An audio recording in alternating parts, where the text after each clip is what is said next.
सकारात्मक सोच को आओ सारे भारत में फैलाए, सकारात्मक ऊर्जा का आओ सब में संचार कराएं। ऐसा ना हो कि हम अपनी जिम्मेदारी भूल न जाएं। क्यों इंतजार करें हम किसी का, आओ एक मशाल जलाए। सकारात्मकता के उदय का चलिए हम उद्घोष कराएं।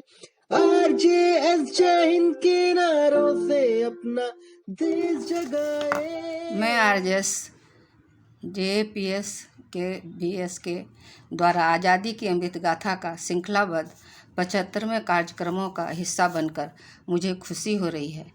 मैं सेवानिवृत्त शिक्षिका प्रेम प्रभा झा इंदौर से हूँ और RJS सूचना केंद्र पटना बिहार से जुड़ी हूँ। मैं RJS फैमिली और टेक्निकल टीम की आभारी हूँ। रविवार 14 नवंबर को भारत के प्रथम प्रधानमंत्री और स्वतंत्रता सेनानी श्री जवाहरलाल नेहरू जी की जयंती है। इसके बाद RJS राष्ट्रीय वेबिनार में बच्चों के भविष्य में ग्रैंड पेरेंट्स की भूमिका पर चर्चा की जाएगी। आइए नेहरू जी की सकारात्मक जीवन पर जानते हैं। उनका जन्म 14 नवंबर 1889 को इलाहाबाद में हुआ था। उनके पिता का नाम मोतीलाल नेहरू और माता का नाम स्वरूप रानी था। इनके जन्म दिवस को बाल दिवस के रूप में मनाया जाता है। इन्हें बच्चों से बहुत प्यार था। बच्चे इन्हें चाचा नेहरू बुलाते थे। इन्हें लाल गुलाब बहुत पसंद था। उनकी प्रारंभिक शिक्षा निजी शिक्षकों से हुई थी। स्कूली शिक्षा हैरो से 15 साल की उम्र में हुई थी और वे इंग्लैंड चले गए थे। वहाँ उन्होंने कॉलेज कैम्ब्रिज विश्वविद्यालय लंदन से की, लॉ भी किया। विदेश से लौटने के बाद वे स्वतंत्रता संघर्ष में रुचि लेने लगे। वे महात्मा गांधी से प्रेरित हुए। 1916 में कमला नेहरू से उनकी शादी हुई। 1917 में होम रूल लीग में शामिल हुए। उन्होंने पश्चिमी कपड़ों का त्याग किया, खादी कुर्ता, गांधी टोपी पहनने लगे। कांग्रेस कमेटी में रहते हुए विदेशों का दौरा किया। साइमन कमीशन के खिलाफ जुलूस में उन पर लाठीचार्ज किया गया। उन्होंने भारतीय स्वतंत्रता लीग की स्थापना की, जिसका उद्देश्य भारत को ब्रिटिश साम्राज्य से अलग करना था। उन्हें नमक सत्याग्रह के कारण जेल जाना पड़ा। जेल में उन्होंने अपनी आत्मकथा लिखी।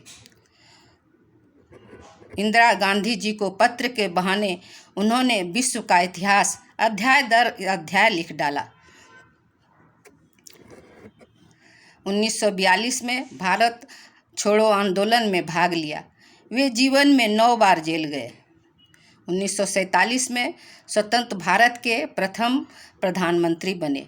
उन्होंने उभरी हुई हर चुनौतियों का सामना किया।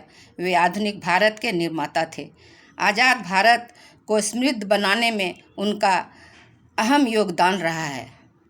उन्होंने शिक्षा, सामाजिक सुधार और औद्योगिकरण सहित कई क्षेत्रों में काम किया। वे लोकतांत्रिक गणतंत्र के वास्तुकार माने जाते हैं। उनके नेतृत्व में कांग्रेस राष्ट्रीय और राज्य स्तरीय चुनाव में लगातार जीतते गए। उन्होंने विज्ञान प्रौद्योगिकी के विकास को प्रोत्साहित किया, पंचवर्षीय योजनाओं का शुभारंभ किया, विदेश नीति के विकास में प्रमुख भूमिका निभाई।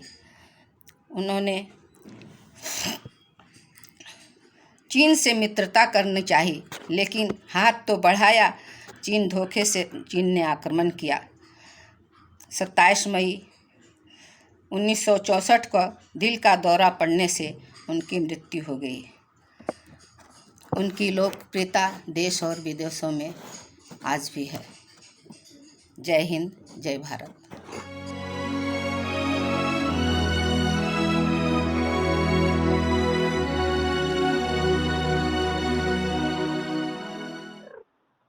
मैंने कहा अपने पोता है ना? पोती है सर। पोती है। पोती का जरा सुनाइए, क्या कर रही है? अच्छा बेटा, आप क्या कर रहे हो? बताओ आप क्या करके आए हो? कुछ नहीं। अब क्या करोगे? मेरे साथ खेलोगे? अच्छा, फिर उसके लिए तो आपको 5 मिनट रुकना पड़ेगा। अभी चलोगे? अच्छा, तो 2 मिनट में खेलते हैं, ठीक है? अभी ये आपकी पोती एक विचित्र आवाज निकाल रही थी, वो जरा सुनाइए। बोलना कैसे बोल रहे थे आप? कैसे बोल रहे थे? पूछिए ये क्या होता है? ये क्या होता है? हीटर क्या होता है? बताओ।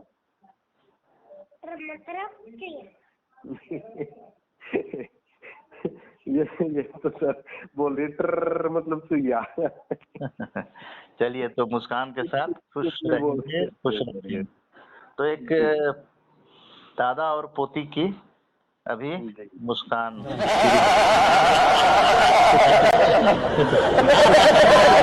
बहुत बढ़िया।